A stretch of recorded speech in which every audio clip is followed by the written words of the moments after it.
नमस्कार। माहौल क्या है में हम आ चुके हैं लखनऊ की सरोजनी नगर सीट पर। सरोजनी नगर सीट भारतीय जनता पार्टी ने कभी नहीं जीती। आपने देखा होगा टीवी डिबेट में स्वाति सिंह को दयाशंकर सिंह केस में बहुत वकालत करती हुई दिखी थी। उन्हीं स्वाति सिंह को बीजेपी ने सरोजनी नगर से अपना उम्मीदवार बनाया है और सीएम अखिलेश यादव ने अपने चचेरे भाई अनुराग यादव को इस सीट से उतार दिया। वहीं अखिलेश यादव के बर्खास्त और बागी मंत्री शारदा प्रताप शुक्ल भी यहाँ से ताल ठोक रहे हैं। तो सरोजनी नगर सीट का माहौल क्या है, आज यही जानिए। जब दयाशंकर सिंह जी के पीछे उत्तर प्रदेश की पुलिस लग गई और बसपा के उस घृणित व्यक्ति ने जब इनकी परिवार की महिलाओं पर आपत्तिजनक टिप्पणी शुरू की, अचानक मैंने टीवी पे देखा कि स्वाति सिंह बोल रही है और स्वाति अचानक जैसे प्रकट हुई थी और वो जिस तरह से मुकाबला कर रही थी, तो मैंने पहली बार दयाशंकर सिंह की पत्नी को देखा टीवी पर और देखते ही मैं बहुत चिंतित हो गई कि हे भगवान, कुछ ऐसा ना बोल दे कि गड़बड़ हो जाए। तो मैं तुरंत उसको एसएमएस करने लगी और एसएमएस के द्वारा मैंने स्वाति से संपर्क करना शुरू कर दिया। लेकिन वो इतना संभल के बोली जैसे बहुत मरी हुई नेता हो और वो जिस तरह से बोली उसका जवाब देना मुश्किल पड़ गया। बहुत दिन की सियासत में लोगों को वो कद और पद नहीं मिल पाया जो स्वाति सिंह को 6 महीने में मिल गया। सरोजनी नगर से भारतीय जनता पार्टी ने स्वाति सिंह को बीजेपी का उम्मीदवार बनाया। हमारे साथ मौजूद है स्वाति सिंह जी। पहला सवाल तो मेरा ये है कि टीवी की डिबेट एकदम अलग बात है और चुनाव अलग बात, तो कैसा माहौल आपका? बहुत अच्छा माहौल है। जिस तरीके से सरोजनी नगर की जनता इसको अपना चुनाव मानकर लड़ रही है, वाकई ऐसा लग नहीं रहा है कि ये एक स्वाति सिंह का चुनाव है, ऐसा लग रहा है ये लाखों स्वाति सिंह का चुनाव है। और जिस तरीके का सहयोग मुझे जनता से मिल रहा है, मुझे पूरा विश्वास है कि सरोजनी नगर में इस बार कमल का फूल जरूर खिलेगा। अब कहा यह जा रहा है कि सरोजनी नगर सीट को भारतीय जनता पार्टी ने कभी जीता नहीं, तो ये सीट हासिल करने के लिए स्वाति सिंह पे दांव लगाया या स्वाति सिंह को शहीद करने के लिए? ये पार्टी का निर्णय है, ना तो शहीद करने के लिए ना तो मुझे बलि का बकरा बनाने के लिए। ये जरूर कह सकते हैं कि पार्टी ने मुझ पर ये विश्वास दिखाया कि मैं ये सीट निकाल सकती हूँ। मेरे लिए बहुत बड़ी बात है कि पार्टी का जो शीर्ष नेतृत्व है वो मुझ पर इतना भरोसा करता है। वाकई मैं उन लोगों को ये कहना चाहती हूँ आपके चैनल के माध्यम से कि मैं ये सीट जरूर निकाल करके उन लोगों को दूंगी। अच्छा, बहुत लोग ये कहते हैं दयाशंकर सिंह बेचारे 20-25 साल से राजनीति करते हैं, उस मुकाम तक पहुंच ही नहीं पाए और पत्नी ने जो है एक झटके में मारा कि गोली कर दी। देखिए, मेरा अपना ये मानना है कि दयाशंकर जी आज भी बहुत बड़े नेता हैं, ये हर कोई मानता है, ये मैं भी मानती हूँ। और अरे आप सेंटर में खड़ी हो, किनारे खड़े हैं। मैं तो अपने आप को नेता मानती ही नहीं हूँ। मेरा ये कहना, मैं हर किसी से ये कहती हूँ मैं नेता नहीं हूँ और एक्चुअली मैं नेता नहीं। मुझे लगता है इन्होंने आपको दबा के रखा था, जब ये थोड़ा उधर गए फरारी काटे उसी में आप निकल नहीं, मेरा एक्चुअली पॉलिटिक्स में मेरा आने का कोई इरादा नहीं था। अगर आना होता तो मैं शायद 15 साल पहले आ जाती जब मेरी शादी हुई थी। लेकिन चूंकि मैं पढ़ाई से जुड़ी रही, यूनिवर्सिटी में मैं पढ़ाती थी, उसके बाद मैंने जॉब भी छोड़ी तो अपने बच्चों के लिए छोड़ा, उनको पढ़ाने के लिए मैंने छोड़ा। और मुझे चूंकि मैं LLB LLM मैंने किया है तो मुझे अपनी प्रैक्टिस करनी थी, इसलिए मैंने यूनिवर्सिटी की जॉब छोड़ी थी। मैं अपना लॉ का प्रैक्टिस करना चाहती थी, इनकम टैक्स लॉ का। तो वो चीजें थी, अदरवाइज इन्होंने मुझे कभी दबाया नहीं। दयाशंकर जी, बहुत आगे आगे आप चले, अब देख रहा हूँ मैं पीछे पीछे चल रहे हैं। देखिए, जमाना बदल रहा है, जमाना बदल रहा है भाई। जो चीजें अभी तक महिलाओं को लोग दबा करके रखे थे, अब महिलाएं आगे आ रही हैं, पुरुष पीछे जा रहे हैं। अच्छा, आप सही से और सरोजनी नगर विधानसभा में भी ऐसा ही हुआ। ये कभी आज तक किसी पार्टी ने यहाँ पर किसी महिला प्रत्याशी को नहीं उतारा, ये भी बहुत बड़ी विशेषता है। इसलिए स्वाति सिंह पहली महिला प्रत्याशी है किसी भी पार्टी की अब तक की। अच्छा, ये आप बताइए कि जो बीजेपी की तरफ से ऐसा कहा जा रहा था कि आप भी और स्वाति सिंह भी चाहते थे कि बलिया की किसी सीट से टिकट मिले तो ज्यादा दमदारी दिखाई जाएगी, लेकिन आपको सरोजनी नगर से उतारा। तो जब टिकट का अनाउंसमेंट हुआ तो इसमें आप लोगों को थोड़ा झटका तो नहीं लगा? नहीं, देखिए, पहले ये था कि पहले स्वाति को कहीं लड़ने की बात ही नहीं थी, न स्वाति ने टिकट मांगा था। हम एक बार वहां से चुनाव लड़ चुके थे और मुझे लड़ना था और मैंने उसकी तैयारी की थी, तो इसलिए कोई ऐसा नहीं था। जब आपकी तो गाड़ी पहले एक्सीडेंट हो गई। देखिए, नहीं, देखिए, उसलिए था, स्वाति लखनऊ में रहती थी और इसी विधानसभा में रहती हैं। इसी में रहती हैं। इसलिए पार्टी ने सोचा कि जो यहाँ कन्वीनियंट रहेगा, यहाँ की चुनौतीपूर्ण सीट है, यहाँ जीत करके लोगों को जहाँ पर रहती हैं, वो बलिया में जाना इनके लिए कठिन था, लेकिन यहाँ रहना इनके लिए अनुकूल है। अच्छा, मेरे बहुत सारे लोग ऐसे जो आपको भी जानते हैं, तो वो लोग कई बार कहते हैं कि दयाशंकर भाई छात्र जीवन से ही लोगों को लड़ाते रहे, अब स्थिति आ विधायक एमपी बन भी गए। देखिए, शादी के 17 साल में इन्होंने मेरा बहुत सहयोग किया और एक हर समय 17 साल नहीं हुआ है, 16 साल हुआ मान लीजिए। तो इन्होंने बहुत सहयोग किया और हमारी राजनीति में यहाँ तक लाने में इनका बहुत बड़ा योगदान है। यदि ये हमको सपोर्ट नहीं करती तो शायद मैं भी यहाँ तक नहीं पहुँच पाता। इसलिए आज ये हैं तो मेरा सपोर्ट करना हमारा कर्तव्य बनता है। इसलिए मैं इनको सपोर्ट कर रहा हूँ कि अब मैं पति धर्म का पालन करूँ। अभी तक ये पत्नी धर्म का पालन करती थी। ये गाड़ी के 2 पहिया हम लोग हैं, जैसे गाड़ी 2 पहिए से चलती, इसी तरह हम लोग की भी जीवन 2 पहिया से चलेगा। जैसे इन्होंने मेरा सहयोग किया, मैं इनका सहयोग करूंगा। चलिए, आप दोनों को हमारी तरफ से शुभकामनाएं। चलिए कहीं और चलते हैं। माहौल क्या है? सरोजनी नगर विधानसभा सीट जो लखनऊ में है, वो एयरपोर्ट, आशियाना, इस इलाके में आती है ये विधानसभा सीट, और बहुत बड़ी विधानसभा सीट है जिसमें ग्रामीण क्षेत्र भी आते हैं। हमारे साथ इस वक्त मैं आशियाना कॉलोनी में हूँ। यहाँ पर युवा लोग हैं, इनसे जानने की कोशिश करते हैं कि क्या माहौल है। चुनाव का अच्छा माहौल चल रहा है। यहाँ पे बीजेपी की जो है ज्यादा सीट जो है निकलने की, स्वाति सिंह का जो है बहुत अच्छा जो है परचम उनका जो है। अच्छा। और काफी लोगों का सपोर्ट भी है, और सपा और बसपा भी जो है अपने अपने उम्मीदवार जो है दावेदारी जो है कर रही हैं।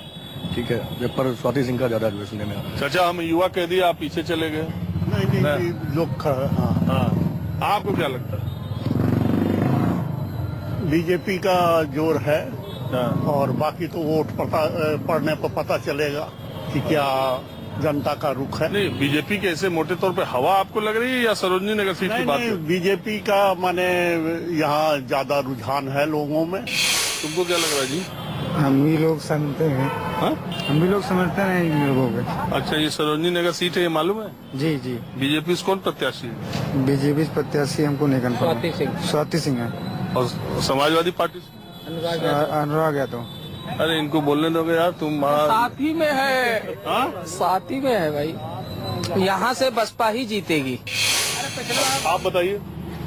निश्चित रूप से अनुराग जी जीतेंगे, क्योंकि हम लोग को उनके अंदर मुख्यमंत्री का अक्स दिखता है, और उनके जितने क्षेत्र में जितनी समस्या, उम्मीद यह है कि एक बहुत विकसित क्षेत्र के रूप में इसको बनाएंगे वो। और समाजवादी पार्टी ने सैफई परिवार के सदस्य को सरोजनी नगर से उतारा, तो इसके पीछे क्या है? क्योंकि वो लोग तो शुरू करते हैं सैफई से। नहीं, ऐसा नहीं है। समाजवादी पार्टी ने पूरे प्रदेश के विकास के लिए काम किया है, और ये हम लोग सौभाग्य है कि उन्होंने यहाँ पे अपने प्रत्याशी दिया घर के, और बहुत युवा, प्रगतिशील और बहुत बढ़िया इंसान है वो। आप बताइए। जी, मैं LIC अभी करता हूँ। लीजिए, तो आप तो और भी बहुत ज्यादा लोग कम मिलते हम हो। तो नरेंद्र मोदी के पट्टे समर्थक हैं, उन्हीं की जीत है। तो LIC के आप एजेंट है ना? जी हाँ। फरवरी हम मार्च अपने सारे 100 कस्टमर को केवल यही मोदी जी की बखान, मोदी जी की बात, मोदी जी का ज्ञान, मोदी जी का बस मोदी मोदी मोदी। लेकिन एक बात है, फरवरी मार्च में LIC के एजेंट को देख के बहुत कोई भागते फर्क हैं नहीं लोग। पड़ता। हमें अपने बिजनेस नहीं, हमें अपना देश देखना है, समझ रहे हो? तो इस समय फरवरी मार्च के टाइम में बिजनेस करना जी चाहिए। हाँ, इसमें हम अपने मोदी को जब आएंगे तो बिजनेस तो होता रहेगा, कोई फर्क नहीं पड़ता। बिजनेस तो होता रहेगा। बीमा उमा हो रहा है? हाँ बिल्कुल हो रहा है, क्लब मेंबरशिप है हमारी। हाँ। स्टेडियम क्लब मेंबर है, इसी बहाने तो प्रचार भी हो रहा है ना। हमारे पास तो बहुत सारा आदमी है, प्रचार का रास्ता हमारे पास बहुत सारा। ये सारे देखिए मोदी के ही समर्थक हैं इसमें सब। इसमें सब मोदी का ही व्हाट्सएप सुबह से लेकर शाम तक होता, कम से कम 100 आदमी का।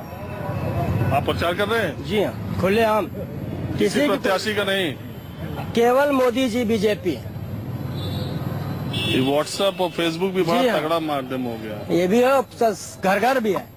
बीमा करने जाते पहले मोदी को समझाते, बाद में बीमे के लिए समझाते हैं। तो ऐसा तो अच्छा, एक भी कैंडिडेट ऐसा मिला जो मोदी के बारे में समझाए और कहा कि चलो अभी नोटबंदी की हालत खराब है। नोटबंदी हालत खराब ही नहीं, उनके खराब है जिनके पास 2 नंबर का पैसा होगा।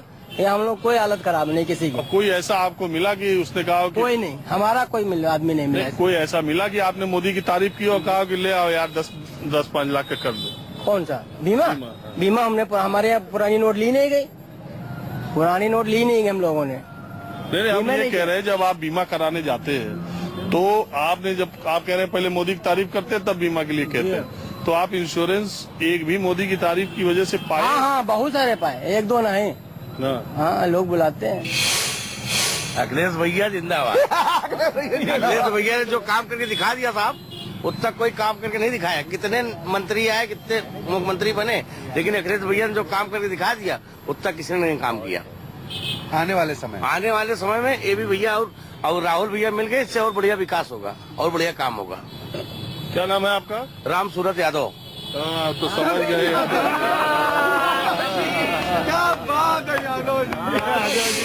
अब जी स्वाति सिंह के साथ में। अब पलट गए क्या यार? अभी आप साइकिल नहीं साइकिल नहीं, स्वाति सिंह जी। स्वाति सिंह, यहाँ पे दो लोगों की लड़ाई है जी, स्वाति सिंह रुद्रमन सिंह, दो की लड़ाई है यहाँ पे। आपका नाम क्या? योगेश शुक्ला। शुक्ला जी पंडित है तभी तो। पंडित वाली बात नहीं है जी, पंडित वाली बात नहीं है, जो बात है यहाँ पे। क्या कह रहे हैं आप? जी पंडित जी है ना, इसलिए पंडित जी है इसलिए ये बात कर रहे हैं। मुख्यमंत्री अखिलेश यादव के चचेरे भाई सांसद धर्मेंद्र यादव के बड़े भाई अनुराग यादव सरोजनी नगर सीट से समाजवादी पार्टी के उम्मीदवार हैं। अनुराग जी, बड़ा देर से सियासत में आप आए।